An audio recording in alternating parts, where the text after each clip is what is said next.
Good morning, and welcome to Redeemer Lutheran Church. I'm Pastor Gary Lodeholt. One of the hymns in our hymnal that I don't think we pay enough attention to is Where Cross the Crowded Ways of Life. You may not recognize it right away from the title, but if you heard it, you would know it, or rather, you would recognize it. I'm not sure most of us have paid enough attention to the words to say that we know this hymn, but we should, because this hymn describes the peculiar madness of our world today very well. It speaks of us all gathered together, but still going our own ways and working for our own purposes. The hymn describes teeming masses sorely in need of God. Let's look at a few verses. Where cross the crowded ways of life, where sound the cries of race and clan, above the noise of selfish strife, we hear your voice, O Son of Man. In haunts of wretchedness and need, on shadows' thresholds dark with fears, from paths where hide the lures of greed, we catch the vision of your tears. From tender childhood's helplessness, from human grief and burdened toil, from famished souls, from sorrows stressed, your heart has never known recoil. Till all the world shall learn your love and follow where your feet have trod, till glorious from your heaven above shall come the city of our God. Maybe, like me, you hear a lot about the ways of our world in phrases like the cries of race and clan, the noise of selfish strife, shadowed thresholds dark with fears, lures of greed, human grief, burdened toil, famished souls, and sorrow's stress. It's a peculiar madness brought on by us. And somewhere deep down, as I consider this, I hear faint echoes of the Tower of Babel. This week we are looking at stories of madness in the Bible, and while most of the rest of the week deals with individuals who suffered from mental illness in one way or another, today we want to consider a society gone mad. Most of us probably have some understanding of the Tower of Babel story. We find it in the early chapters of Genesis, a story that comes from before history was written down, when it was passed down orally from one generation to the next.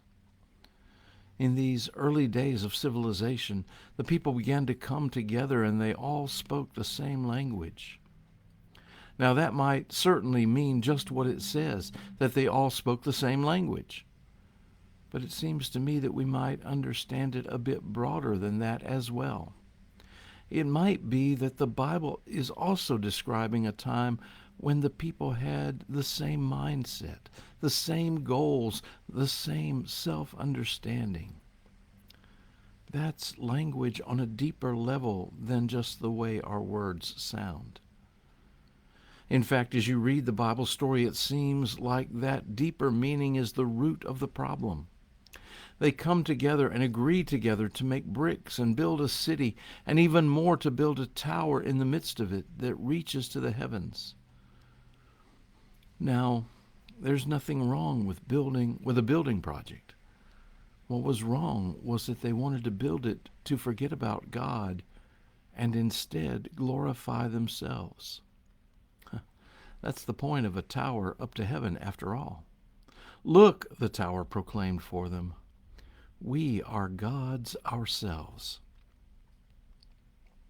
Now, frankly, compared to our skyscrapers today, their little ziggurat was probably not much to be impressed by. But in that time, it was a marvel. They were puffed up with pride, puffed up with themselves, and no matter how their words sounded, this pride and self-aggrandizement was certainly the common language they shared. In response, God confused their languages and scattered them all over the face of the earth. Again, perhaps God did indeed give them words that sounded differently from each other. If so, that would certainly make it difficult to cooperate together on anything. But I think we can't ignore also what the Bible actually says. God said, "Let us confuse their language so that they will not understand each other." Maybe it's that they can't understand the different sounds of the different languages. Or maybe it's that the mindsets and goals were confused so that there was a lack of understanding among them.